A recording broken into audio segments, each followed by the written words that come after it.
약속의 구원을 이루소서.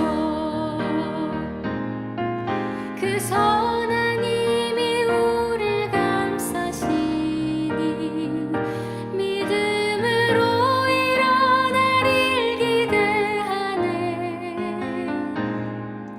주 언제나 우리와 함께 계셔. 하루 또 하루가 늘 새로워. 주께서 밝히신 작은 촛불이 어둠을 헤치고 타오르네. 그 빛에 우리 모두 하나 되어 온 누리에 비추게 하소서. 그 선한 힘이 우릴 감싸시니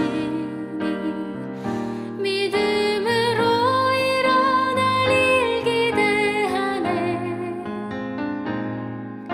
주 언제나 우리와 함께 계셔. 하루 또 하루가 늘 새로워. 이 고요함이 깊이 번져갈 때 저 가슴 벅찬 노래 들리네. 다시 하나가 되게 이끄소서.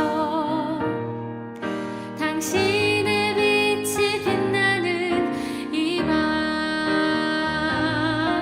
그 선한 힘이 우릴 감싸시니 믿음으로 일어나릴 기대하네. 주 언제나 우리와 함께 계셔. 하루 또 하루가 늘 새로워. 그 선한 힘이 우릴 감싸시니 믿음으로 일어나릴 기대하네. 주 언제나 우리와 함께 계셔. 하루 또 하루가 늘 새로워. 하루 또 하루가 늘 새로워.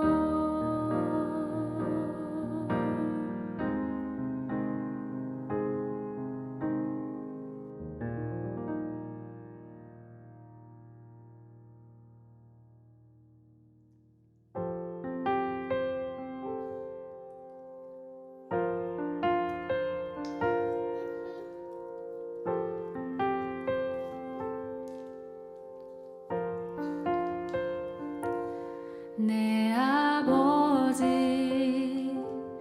그 품 안에서 내 영혼은 안전합니다.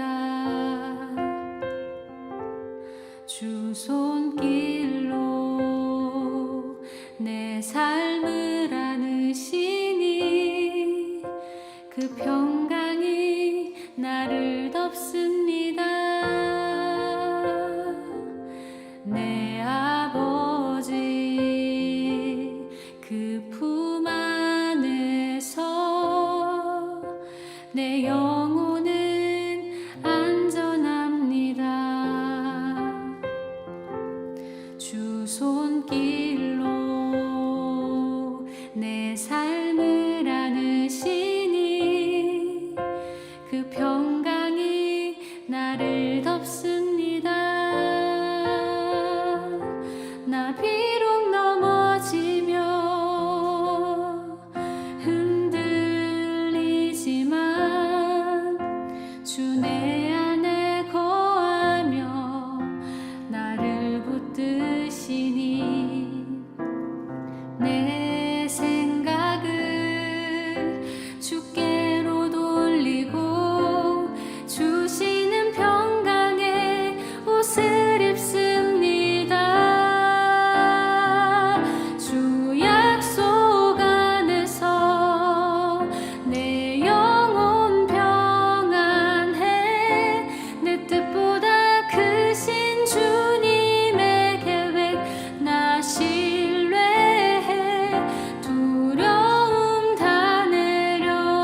나를 덮습니다. 나 비록 넘어지며 흔들리지만 주 내 안에 거하며 나를 붙드시니 내 생각을 주께로 돌리고 주시는 평강의 옷을 입습니다. 주 약속 안에서 내 영혼 평안해. 내 뜻보다 크신 주님의 계획 나 신뢰해. 두려움 다 내려놓고 주님만 의지해. 주 안에서 내 영혼 안전합니다. 내 생각을 주께로 돌리고 주시는 평강의 옷을 입습니다. 주 약속 안에서 내 영혼 평안해. 내 뜻보다 크신 주님의 계획 나 신뢰해. 두려움 다 내려놓고 주님만 의지해. 주 안에서 내 영혼 안전합니다. 주 약속 안에서 내 영혼 평안해. 내 뜻보다 크신 주님의 계획 나 신뢰해. 두려움 다 내려놓고 주님만 의지해. 주 안에서 내 영혼 안전합니다.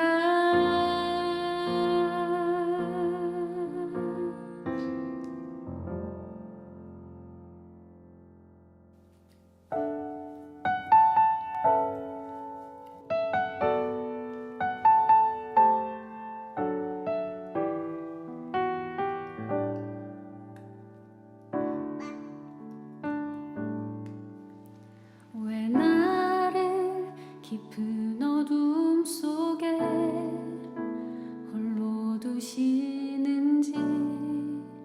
어두운 밤은 왜 그리 길었는지.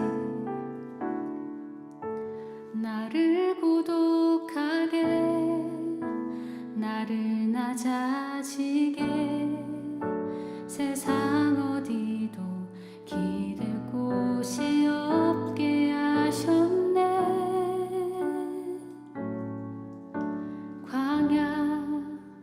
광야에 서 있네. 주님만 내 도움이 되시고 주님만 내 빛이 되시는 주님만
내 자가 산산이 깨지고 높아지려 했던 내 꿈들도 주님 앞에 내려놓고 오직 주님 뜻만 이루어지기를 나를 통해 주님만 드러나시기를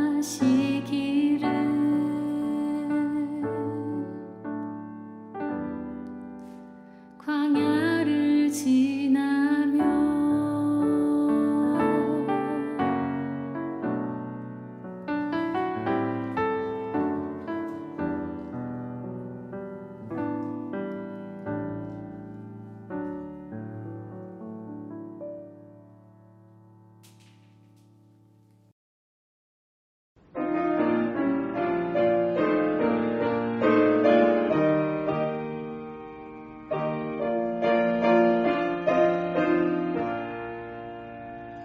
주님 오시는 그날이 언제이지 주님 뵙는 그날 나는 확실히 몰라 지금 주님은 하늘이 지성소에서 내 죄 위에 승부하네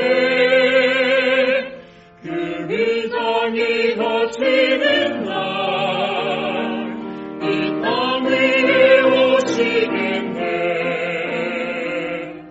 그때 찬란히 빛나는 주님의 영광 나 그곳에 참여하리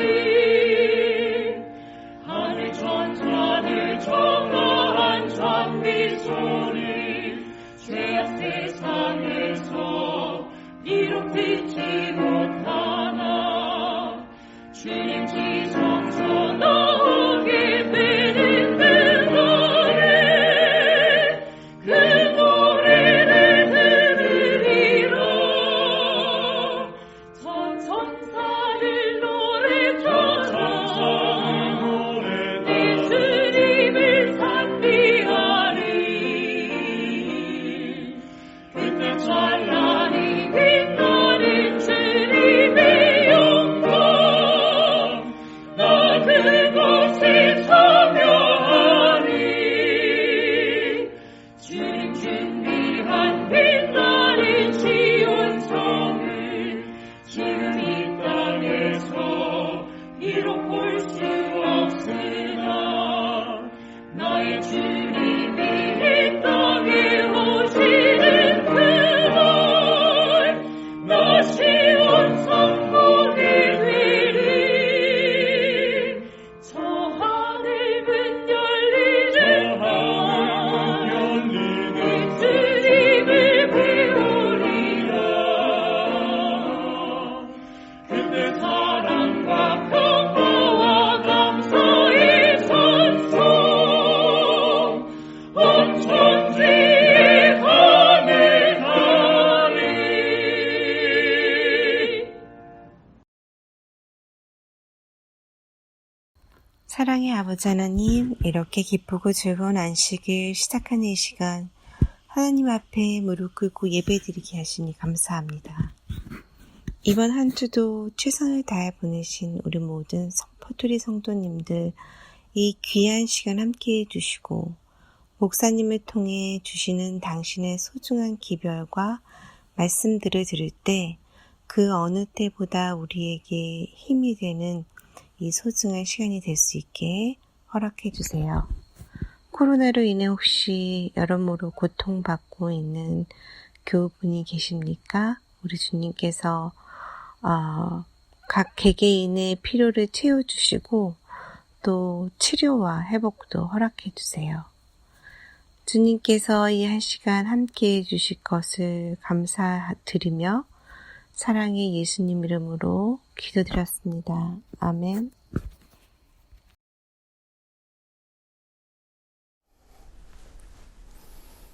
오늘 여러분과 저에게 주시는 하나님의 말씀은 히브리서 9장 23절, 24절 말씀입니다. 그러므로 하늘에 있는 것들의 모형은 이런 것들로서 정결케 할 필요가 있었으나 하늘에 있는 것들은 이런 것들보다 더 좋은 제물로 할지니라. 그리스도께서는 참 것의 그림자인 손으로 만든 성소에 들어가지 아니하시고 오직 참 하늘에 들어가사 이제 우리를 위하여 하나님 앞에 나타나시고, 오늘도 변함없는 예수 그리스도의 봉사를 통해 정결함으로 나아가는 보트리교회 성도 여러분, 안녕하십니까? 하나님의 축복과 은혜로 여러분의 마음과 신앙의 모습들 속에서 구원을 이루어가는 그분의 백성으로 자라나는 아름다운 그리스도인으로서의 성장으로 열매 맺게 되시기를 주님의 이름으로 축원합니다. 오늘은 성경의 진리 24번째 시간으로 하늘 성소에서의 그리스도의 봉사 함께 살펴보고자 합니다. 먼저 재림교회 기본신조 함께 살펴보겠습니다. 하늘에는 성소 곧 여호와께서 지으시고 사람이 짓지 아니한 참 장막이 있다. 거기에서 그리스도께서는 우리를 위하여 봉사하시고 십자가에서 모든 사람을 위하여 단번에 드리신 당신의 속죄의 희생의 은혜가 믿는 자들에게 효력을 나타내게 하신다. 그분은 승천하시자 우리의 대제사장으로 취임하시고 중보의 봉사를 시작하셨다. 그분은 2300주야의 예언의 기간 끝인 1844년에 그분의 속죄 봉사의 두 번째요 마지막 단계에 들어가셨다. 그것은 모든 죄의 최종적 처리에 해당되는 조사심판의 사업이며 고대 히브리 성소가 대속죄일에 정결케 되는 의식으로 예표되었던 것이다. 이 예표로서의 의식에서는 동물의 희생 제물의 피로 말미암아 성소가 정결케 되었지만 하늘의 것은 예수님의 피의 완전한 희생으로 정결케 된다. 조사심판은 죽은 자들 중에 누가 그리스도 안에서 잠자고 있으며 그러므로 그리스도 안에서 첫째 부활에 참여하기에 합당한가를 하늘의 주민들에게 계시해 준다. 그것은 또한 살아있는 자들 가운데 누가 그리스도 안에 있으며 하나님의 계명과 예수의 믿음을 지키고 있고 그러므로 그분의 영원한 나라에 들어가도록 승천할 준비가 되어 있는지 분명히 알려준다. 이 심판은 예수님을 믿는 자들을 구원함으로써 하나님의 공의를 옹호한다. 그것은 하나님께 충성해 온 자들이 하늘나라를 얻을 것을 선언한다. 그리스도의 이 봉사가 끝나면 재림 전에 인간을 위한 은혜의 기간도 끝난다. 이 첫 번째 하늘 성소와 거기서 이루어지는 봉사 함께 살펴볼 텐데요. 하늘 성소가 과연 있을까? 그리고 그게 있다면 어떤 모습으로 있을까? 이런 모습들을 함께 생각해 볼 수 있는 시간이 되었으면 좋겠습니다. 이제 하는 말의 중요한 것은 이러한 대제사장이 우리에게 있는 것이라. 그가 하늘에서 위엄의 보좌 우편에 앉으셨으니 성소와 참 장막에 부리는 자라. 이 장막은 주께서 베푸신 것이요 사람이 한 것이 아니니라. 하늘에 성소가 있을까요? 이 하늘에 성소가 분명히 있습니다. 비록 지상의 것과는 똑같지 않을지라도 그 형태와 모양에 있어서 지상의 것을 만들 수 있는 원형이 되는 것이 분명하게 있음을 성경은 말하고 있습니다. 하나님께서 지상의 성소를 만들 때 모세에게 주어진 것과 솔로몬이 성전을 지을 때 분명하게 다윗에게 지시하시고 보여주셨던 것을 우리는 확인해 볼 수 있습니다. 내가 그들 중에 거할 성소를 그들을 시켜 나를 위하여 짓되 무릇 내가 내게 보이는 대로 장막의 식양과 그 기구의 식양을 따라 지을지니라. 역대상에서는 다윗이 가로되 이 위의 모든 것의 식양을 여호와의 손이 내게 임하여 그려 나로 알게 하셨느니라. 원형이 있어야 하는 것이죠. 물론 하나님께서는 어떤 것이 정확하게 있어야만 우리 사람들에게 보여주거나 영감을 주실 수 있는 그런 제한적인 분이 아니십니다. 그렇지만 하나님께서 우리 인간들에게 보여주실 때 그 모든 것의 계획과 생각은 가지고 계시고 있으셨고요. 또한 거기에 필적할 만한 어떤 것이 하늘에 있다는 사실을 우리는 성경을 통해서 의미적으로 알 수 있습니다.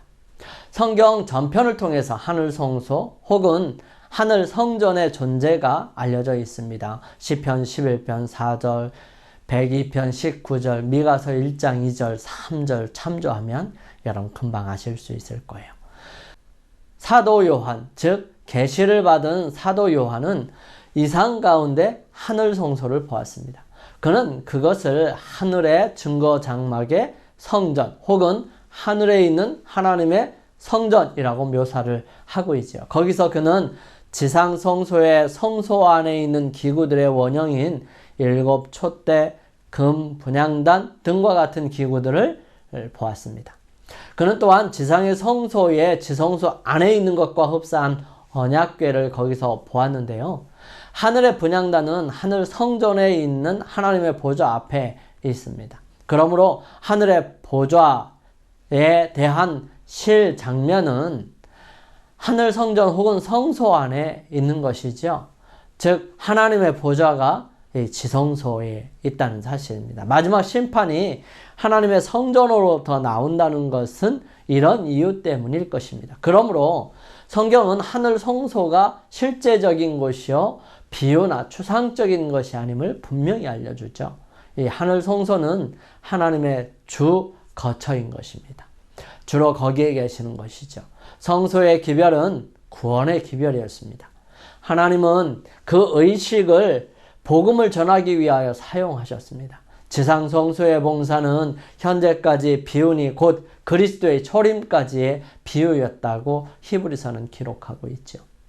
이 표상과 의식을 통해서 하나님께서는 이 복음, 즉 비유의 수단으로 이스라엘의 믿음을 세상의 구속주 곧 세상 죄를 지고 가는 하나님의 어린 양의 희생과 그 제사장 봉사에 초점을 맞추고자 의도하셨던 것입니다. 성소는 그리스도의 봉사의 세 단계, 즉 대속적 희생, 또 제사장으로서의 중보, 마지막 심판을 예정합니다. 첫 번째 대속적 희생, 즉 율법을 쫓아 거의 모든 물건이 피로써 정결케 되나니 피 흘림이 없은즉 사함이 없느니라. 죄에 대한 하나님의 심판입니다. 죄는 선하고 순결하고 진실한 모든 것에 대한 뿌리 깊은 반역이기 때문에 결코 등한히 여겨질 수 없습니다. 죄의 싹은 사망이기 때문이죠. 먼저 그리스도의 대속적 죽음. 우리는 다 양 같아서 각기 제 길로 갔거늘 여호와께서 우리 무리의 죄악을 그에게 담당시키셨도다. 성경대로 그리스도께서 우리 죄를 위하여 죽으셨다는 것입니다.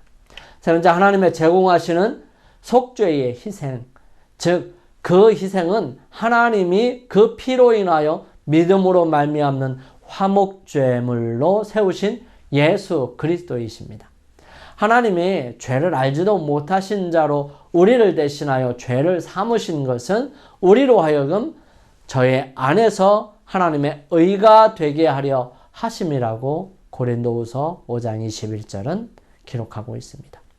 구속주 되시는 그리스도께서는 당신이 받으실 대우를 받게 하기 위하여 우리가 받아야 할 대우를 받으셨습니다. 즉 죄인으로서 우리가 죽을 수밖에 없고 고난과 슬픔과 결국은 사망으로 끝이 나는 그 인생을 주님께서 받아들이셨고 그분이 누리셔야 할 영원한 생명을 우리에게 나누어 주셨던 것입니다. 그리스도께서 당신은 아무 상관이 없으신 우리의 죄를 인하여서 정죄를 받으신 것은요, 아무 공 없는 우리가 당신의 이름으로 의롭다 하심을 받게 하시기 위함이었다는 사실입니다. 그가 채찍에 맞음으로 우리가 평화를 누렸도다. 지상 성소의 희생제사는 반복적인 것이었습니다. 하나의 이야기처럼 구속의 이 같은 의식적 비유는 반복되고 또 해마다 반복되어졌죠. 7개의 절기들을 통해서, 또 성소에서 이루어지는 여러 가지 일들을 통해서, 또 죄를 대속받는 여러 가지 방법들, 이런 모든 것들은 바로 예수 그리스도의 십자가에 달려 돌아가심과 그분이 이루어 놓으신 영원한 구원의 단계들을 설명해 주고 있는 것입니다. 십자가 위에서 그와는 대조적으로 실체, 즉 예수 그리스도께서는 실제적 속죄의 죽음은 갈바리에서 단 한 번에 영원히 이루셨던 것입니다. 십자가 위에서의 인간의 죄값은 충분히 지불되었습니다. 하나님의 공의는 충족되었죠. 법적 견지에서 세상은 하나님의 은총을 입도록 회복되어 있습니다. 속죄 혹은 화목은 희생제물로 예표된 바와 같이 십자가에서 다 이루어져 있는 것이죠. 그러므로 회개한 그리스도인들은 우리 주님의 이 완성된 사업을 신뢰하고 받아들임으로 우리에게 이루어진 것을 확인할 수 있습니다. 두 번째는 제사장 중보입니다. 하나님은 한 분이시요 또 하나님과 사람 사이의 중보도 한 분이시니 곧 사람이신 그리스도 예수라. 사람이신 그리스도 예수, 그분이 우리의 유일한 중보자가 되는 것입니다. 희생제사가 죄를 속했다면 왜 제사장이 필요할까요? 제사장의 임무는 죄인들과 거룩한 하나님과의 사이에 중보의 필요를 주목하게 해줍니다. 이 제사장 중보는 죄의 심각성과 그것이 죄 없는 하나님과 죄 많은 피조물 사이에 만들어 놓은 이 분리를 보여주는 것이죠. 마치 모든 희생제사가 그리스도의 죽음을 예표했던 것처럼 모든 제사장은 하늘 성소의 대제사장으로서의 그리스도의 중보 사업을 예표하고 있는 것입니다. 그 예로 중보자와 속죄입니다. 제사장이 중보 봉사를 하면서 행하는 속죄의 피의 적용은 이 속죄의 한 형식으로 나타났습니다. 즉, 이 속죄를 나타내는 영어 단어 atonement는 이 사이가 망가진 양편을 화목시키다라는 뜻입니다. 그리스도의 속죄의 죽음이 세상을 하나님과 화목시킨 것처럼 그분의 중보 혹은 그분의 죄 없는 생애와 대속적 죽음의 공로의 적용은 이 그리스도인에게 화목 혹은 하나님과의 하나됨을 실현시키는 것입니다. 레위족 제사장 직분은 그리스도께서 그분의 죽음 이후에 계속 수행해 오신 구원의 봉사를 예시합니다. 위엄의 보좌 우편에서 봉사하시는 우리의 대제사장은 주께서 베푸신 것이요 사람이 한 것이 아닌 성소와 참 장막에 부리는 자로서 직무를 수행하고 계시는 것입니다. 이 하늘 성소는 그분은 자기를 힘입어 하나님께 나아가는 자들을 온전히 구원하실 수 있는 그 분으로 함께 우리에게 보여주십니다. 그러므로 우리는 때를 따라 돕는 은혜를 얻기 위해서 은혜의 보좌 앞에 담대히 나아갈 용기를 얻습니다. 즉, 하나님께서 앉아 계시는 그곳이 보좌예요. 보좌. 은혜의 보좌, 즉 시은좌죠. 이 은혜를 베푸는 자리라고 해서 시은좌입니다. 즉, 우리가 하나님께 나아가는 것은 은혜를 얻기 위하여 나아가는 것이죠. 지상성소에서 제사장은 두 가지 별개의 봉사를 했는데요. 그것은 성소 혹은 첫째 칸에서의 매일의 봉사와 지성소 혹은 둘째 칸에서 연례적인 봉사를 하였습니다. 그 봉사들은 그리스도의 제사장 봉사를 예시하였던 것이죠. 즉 성소에서 봉사는 성전 안의 성소에서의 제사장 봉사인데 중보와 용서, 화목과 회개의 봉사로 특징 지어질 수 있습니다. 계속적인 그 봉사는 제사장을 통하여 하나님께 끊임없이 접근하는 길을 제공했습니다. 그것은 회개한 죄인이 중재자와 중보자이신 그리스도의 제사장 봉사를 통하여 하나님께 즉각적으로 그리고 계속적으로 나아갈 수 있다는 진리를 상징하고 있는 것입니다. 즉, 은혜의 보좌 앞으로 예수 그리스도를 통해서 담대히 나아갈 수 있게 되는 것이죠. 회개한 죄인이 희생제물을 가지고 성소에 왔을 때에 그는 죄 없는 동물의 머리 위에 자기의 손을 얹고 죄를 고백했습니다. 이 행동은 상징적으로 그의 죄와 형벌을 희생제물에게로 옮기는 것이었어요. 그 결과로 그는 죄의 용서를 받았지만 또 이 양은 자기 대신에 죽어야 했던 것입니다.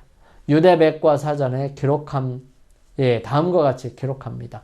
희생 제물의 머리 위에 손을 얹는 것은 그것으로 말미암아 죄의 대치와 전가가 이루어지게 하는 일반적인 의식이다. 모든 제사에는 이 대치의 사상이 있다. 대속의 사상이 있다. 희생물이 인간 죄인을 대신한다. 속죄 제물의 피는 다음에 두 방법 중 하나로 사용되어 있습니다. 하나는 성소 안으로 가져왔을 때는 성소 안 휘장 앞에 뿌려지고요. 분향단 뿔에도 발라졌습니다. 그러나 성소 안으로 가져오지 않았을 때는 그것은 뜰에 있는 번제단의 뿔에 발려졌고 그리고 나머지 피는 번제단 밑에 쏟아졌습니다. 그런 경우에는 제사장이 그 희생제물의 고기의 일부를 먹었습니다. 어떤 경우에서나 제물을 드리는 사람들은 그들의 죄와 형벌이 성소와 제사장에게로 옮겨진 것을 깨달았다는 것이죠. 마지막 심판입니다. 이는 우리가 다 반드시 그리스도의 심판대 앞에 드러나 각각 선악간에 그 몸으로 행한 것을 따라 받으려 함이라. 이 대속죄일의 사건들은 하나님의 마지막 심판의 새 국면들을 설명합니다. 그것은 재림전 심판이라고 불려지는 천년기 전 심판 혹은 조사 심판이라고 흔히 얘기하는 그 심판이 있어요. 두 번째는 천년기 심판이 있습니다. 세 번째는 천년기 끝에 이루어지는 집행 심판이 있지요. 지성소에서의 봉사, 제사장 봉사의 두 번째 부분은 주로 성전과 성전의 백성들의 정결을 근간으로 하는데요. 성소를 중심으로 이루어지는 것입니다. 이것은 지성소에 초점을 둔 봉사이죠. 오직 대제사장만이 행할 수 있고 1년에 단 하루에만 국한된 봉사로 이루어집니다. 성소의 정결에는 두 염소가 필요했어요. 하나는 여호와께 드릴 제물이고 다른 하나는 아사셀을 위한 것이었습니다.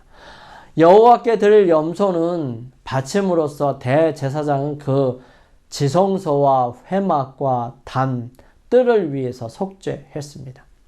그리스도의 피를 대표하는 여호와를 위한 염소의 피를 지성소 안으로 가져간 대제사장은 거룩한 하나님의 율법의 요구를 충족시키기 위하여 바로 하나님의 면전에서 하나님의 십계명이 들어있는 법궤의 뚜껑인 속죄소에 그것을 직접 뿌렸습니다.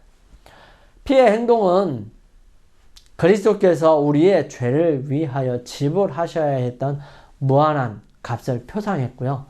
하나님이 당신의 백성들을 당신과 화목시키기를 얼마나 열망하시는지를 나타냅니다. 그리고 그는 이 피를 1년 중 매일 고백한 죄를 나타내는 피가 뿌려진 온 분향단과 번제단에도 뿌렸어요. 그렇게 함으로써 대제사장은 백성은 물론이요 성소를 위한 속죄를 이루고 그 둘은 다 같이 정결케 했습니다.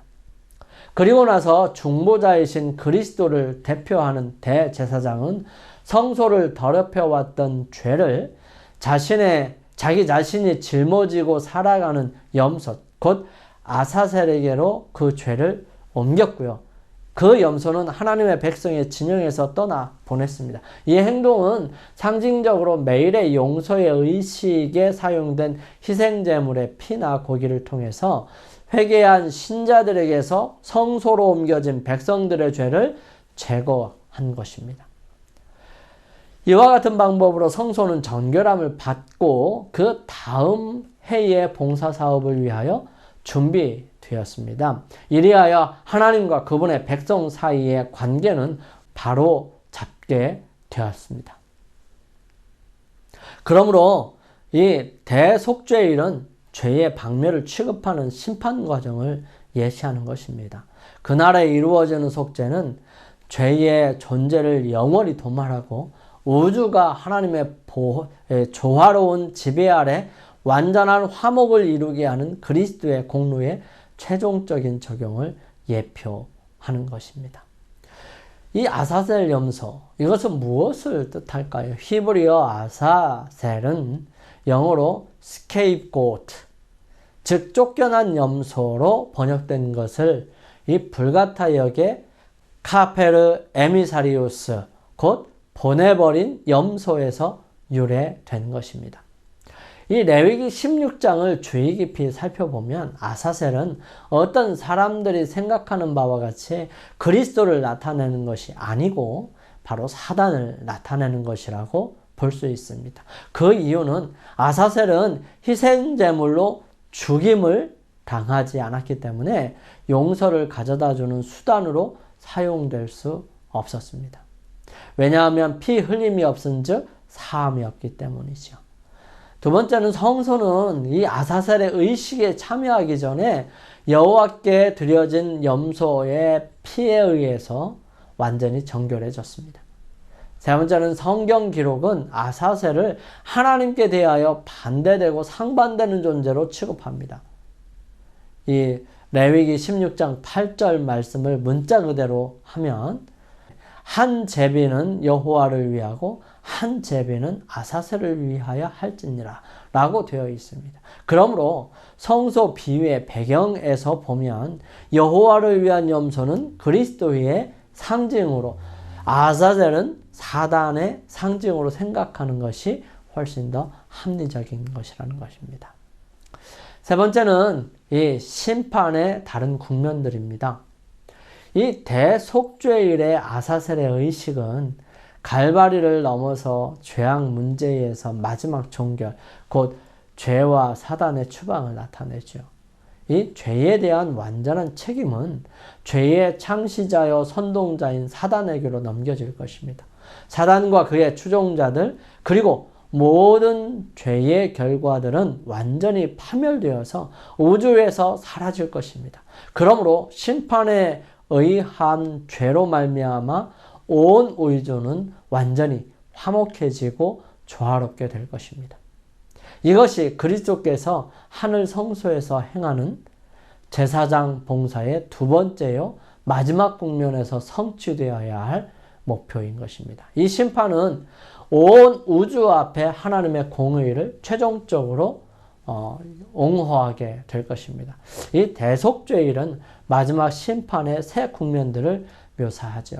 이 성소에서의 죄의 도말은 첫 번째 혹은 재림전 조사심판의 국면과 관련되어 있습니다. 그것은 대속죄일이 회개한 자가 고백한 죄를 성소에서 도말하는 데 초점을 두는 것과 같은 마찬가지로 같이 보는 것입니다.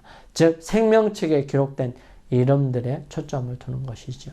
거짓 신자들은 체질을 당하여 떨어져 나갈 것이고요. 참 신자들의 믿음과 그리스도와의 연합은 충성된 우주 앞에서 재확인될 것입니다. 그리고 그들의 죄의 기록들은 도말될 것입니다. 완전히 없어져 버려요. 이 아사셀의 광야 추방은 황폐된 이 지구에서 사단이 이 1000년 동안 강금을 표상하는데요.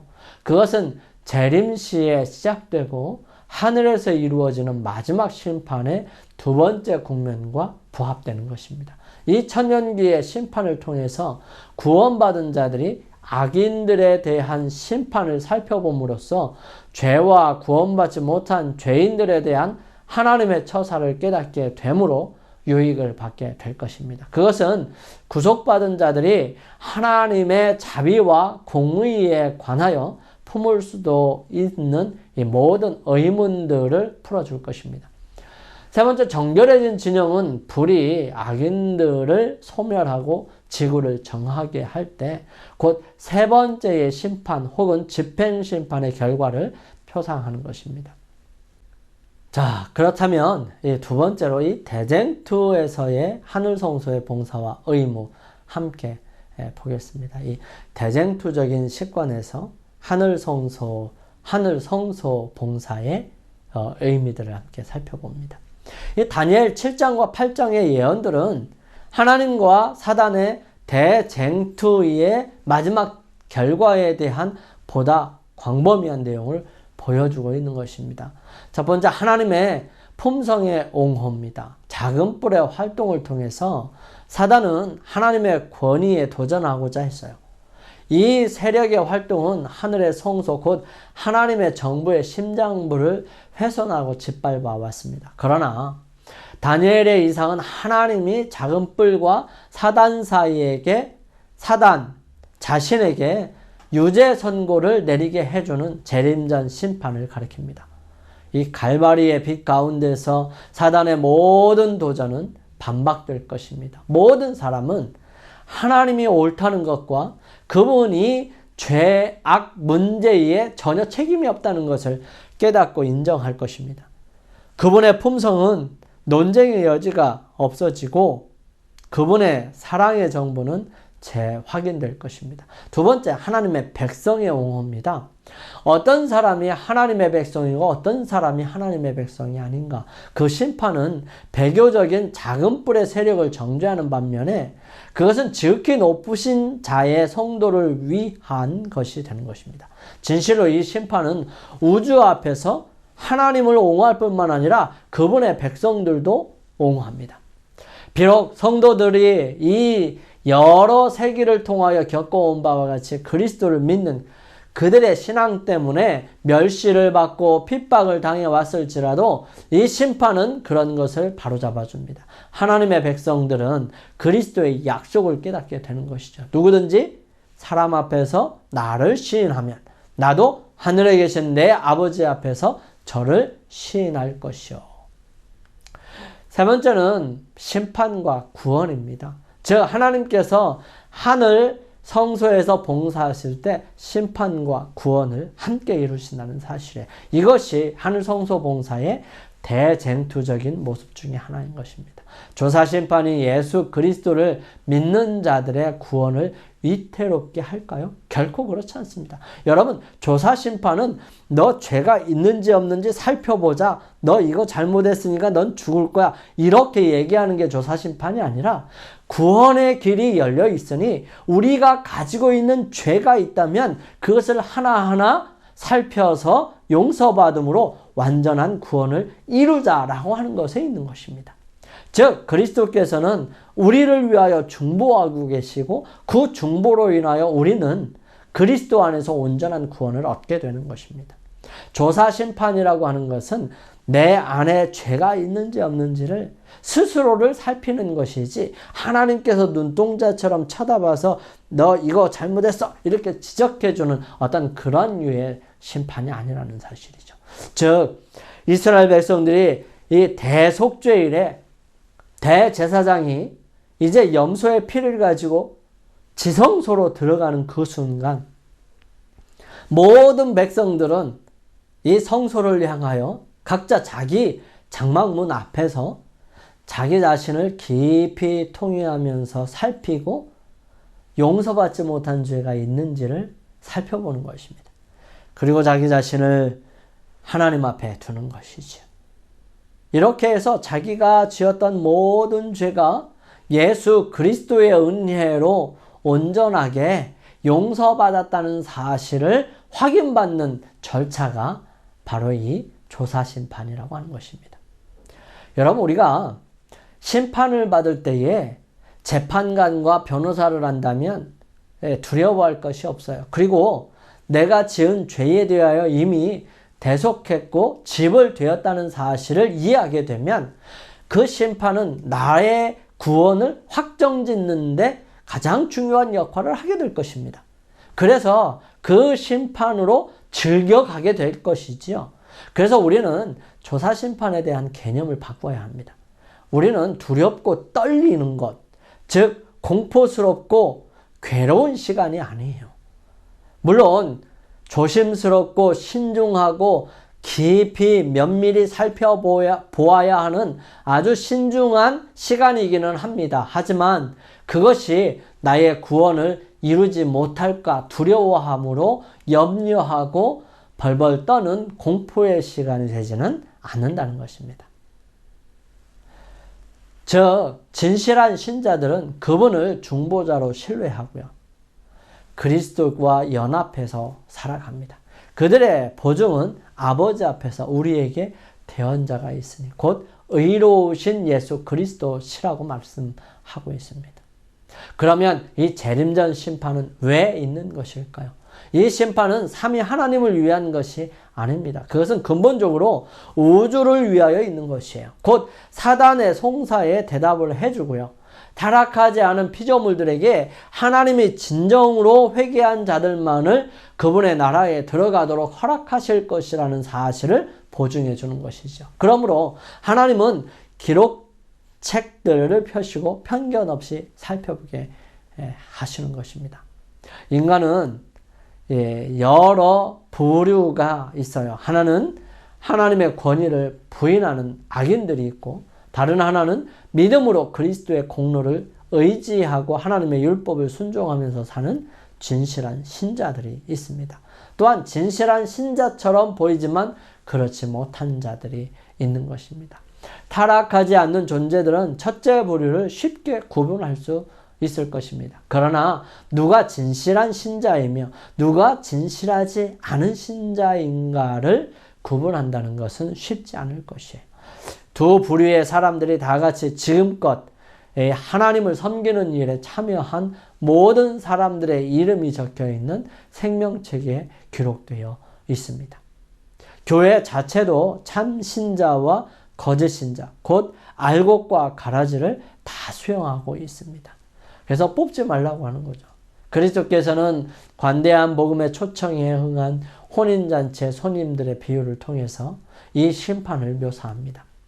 그리스도인이 되고자 택하는 사람 모두가 진실한 제자는 아니기 때문에 임금은 손님을 살펴보고 누가 혼인 예복을 입었는지 안 입었는지 살피러 나오는 것입니다.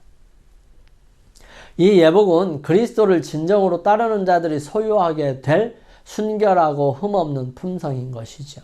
티나 주름 잡힌 것이나 이런 것들이 없는 빛나고 깨끗한 세마포가 교회에 주어지는 것입니다. 성경은 이 깨끗한 세마포를 성도에 오른 행실이라고 말합니다. 그것은 그리스도의 의, 곧 그분의 흠없는 품성인데요. 믿음으로 그분을 개인의 구주로 받아들이는 모든 사람들에게 주어지는 것입니다. 임금님이 손님을 살펴보러 올 때 이 복음의 초청을 통해서 그처럼 너그럽게 공개된 이 제공된 그리스도의 의의 옷을 입은 자들만이 진실한 신자로 간합되게 되죠. 이 혼인잔치에 오는 사람들은 너나 할 것 없이 다 길거리에서 불러온 사람들이었어요. 그 사람들은 죄가 있든 없든 상관이 없었어요. 누구나 다 그곳에 참여할 수 있었어요. 그런데 그렇게 참여한 사람들에게 누구나에게 공평하게 뭐가 주어졌냐면 혼인 예복이 주어졌어요. 하지만 그것을 입지 않은 사람이 있었습니다. 왜 그랬을까요? 그리스도의 의의 옷보다 자기의 옷이, 의의 옷이 더 좋다고 느꼈기 때문이죠. 더 자랑하고 있었고 보여주고 싶었던 것입니다. 그래서 자기 의로 충청된 사람들은 하나님의 나라에 들어갈 수가 없고 그 혼인잔치에 참여할 수가 없는 것입니다. 즉 하나님을 따르는 자들로 공언하면서도 불순종의 생애를 하고 그리스도의 의를 옷 입지 않는 자들은 이 생명책에서 지워질 것입니다. 이 성소교리는 신자와 그리스도 사이에 보증을 빼앗는 것이 아니라 오히려 그것을 떠받아주고 돈독하게 해줍니다. 그것은 그리스도인의 마음에 구원의 계획을 분명하게 살펴볼 수 있도록 보여주고요. 설명해 줍니다. 회개하는 그의 마음은 성소의 희생제도를 통해서 보여진 바로 그러한 그의 죄인을 위한 그리스도의 대속적 죽음의 실체를 받아들이고 즐거워합니다. 즉 예수 그리스도의 대속을 받아들이고 그것을 인하여 감사하고 살아가는 것이죠. 그렇다면 우리는 어떻게 살아가야 할까요? 바로 이 예수님께서 오실 것을 기대하면서 준비해야 합니다. 그가 큰 음성으로 가로되 하나님을 두려워하며 그에게 영광을 돌리라. 이는 그의 심판하실 시간이 이르렀음이니 하늘과 땅과 바다와 물들의 근원을 만드신 이를 경배하라 하더라. 준비할 시기는 바로 지금입니다. 하나님은 그리스도의 구원 사업의 마지막 봉사에 대한 기쁜 소식이 그리스도께서 오시기 전에 온 세계에 전해지기를 바라십니다. 그래서 여러분과 제가 알고 있는 그 예수 그리스도를 나타내고 전해주어야 하는 것이죠. 이 기별의 중심은 그의, 즉 하나님의 심판하실 시간이 이르렀기 때문에 긴급하게 전해져야 할 영원한 복음인 것입니다. 이 호소는 하나님의 심판이 지금 이루어지고 있다는 것을 세상에 경고하는 것이죠. 오늘 우리는 원형적 대속죄일에 살고 있습니다. 이스라엘 사람들이 그날에 그들의 심령을 괴롭게 하도록 요구받았던 것처럼 하나님은 그분의 모든 백성들이 마음에서 우러난 회개를 경험하도록 요구하십니다. 그들의 이름이 생명책에 계속 남아있기를 바라는 모든 사람은 이 하나님의 심판의 시간 동안에 하나님과 그들의 동료 인간들과의 관계를 바르게 해야 합니다. 이 대제사장으로서의 그리스도의 사업은 거의 끝나가고 있습니다. 인간에게 주어진 은혜의 시기는 사라져가고 있습니다. 하나님의 음성이 언제 다 이루었다고 선언할지 아무도 모릅니다. 예, 그리스도께서는 주의하라, 깨어있으라, 그때가 언제인지 알지 못함이니라 고 말씀하십니다. 비록 우리가 원형적인 대속죄일의 무서운 시대에 살고 있을지라도 우리는 두려워할 필요가 없습니다. 희생제물과 제사장의 이중 역할을 하시는 예수 그리스도께서 하늘의 성소에서 우리를 위하여 봉사하시고 있기 때문입니다. 그러므로 우리에게 큰 대제사장이 있으니 승천하신 자 곧 하나님의 아들 예수시라. 우리가 믿는 도리를 굳게 잡을지어다. 우리에게 있는 대제사장은 우리 연약함을 체휼하지 아니하시는 자가 아니요 모든 일에 우리와 한결같이 시험을 받은 자로 돼 죄는 없으시니라. 그러므로 우리가 긍휼하심을 받고 때를 따라 돕는 은혜를 얻기 위하여 은혜의 보좌 앞에 담대히 나갈 것이니라.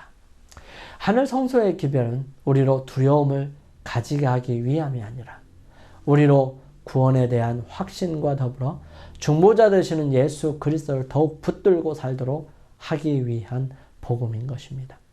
자신이 어떤 존재인지를 알지 못한다면 거기서 벗어나기 위해 노력하지도 애쓰지도 않을 것입니다. 또한 방법이나 기회를 찾지도 않았을 것입니다. 하지만 자신이 죄인이라는 사실과 더불어 죄에서 벗어날 수 있는 방법과 기회가 있다는 사실을 알려주고 온전히 벗어나기까지 능력과 힘을 주시는 예수 그리스도께서 계시고 나 대신에 모든 죄의 값을 치르셨다는 사실을 깨닫게 될 때에 안도와 감사와 기쁨과 깊은 감동이 있게 되는 것입니다. 지금도 우리로 하나님의 자녀로 앞으로 접하게 될 하늘의 소망으로 감사와 벅찬 감동으로 다른 사람들에게도 자유를 맛보게 하고 또 함께 은혜 아래 살도록 도와주는 일에 열심을 다하게 되기를 바라시는 주님과 함께 살아가기를 소망합니다. 우리 함께 결심하시면서 기도드리겠습니다.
저희들을 사랑하시는 아버지 하나님, 저희들에게 하늘 성소의 기별들을 허락하여 주셔서 감사합니다. 주님께서 제물 되시고 주님께서 대제사장 되셔서 하늘 성소에서 지금도 저희들 각자를 위하여 중보하고 계심을 바라보게 해주셨습니다. 주님, 저희들의 모습 속에 이러한 주님을 다른 사람들에게 전하고자 하는 갈망이 있게 하여 주셔서 다른 사람들에게 은혜를 나타내고 다른 사람들에게 힘을 보태주는, 그래서 함께 그리스도를 알아가고 그분과 동행하는 귀한 주님의 자녀들이 되게 역사하여 주시옵소서. 매 순간마다 주님께 의지하며 또 주님께서 인도하시는 그 섭리의 길을 따라 믿음으로 나아가기를 원하는 주의 사랑하는 자녀들에게 늘 함께 하시고 은혜와 축복으로 역사하여 주시옵기를 저희들을 사랑하시는 우리 주님 예수 그리스도의 이름으로 간절히 기도드립니다. 아멘.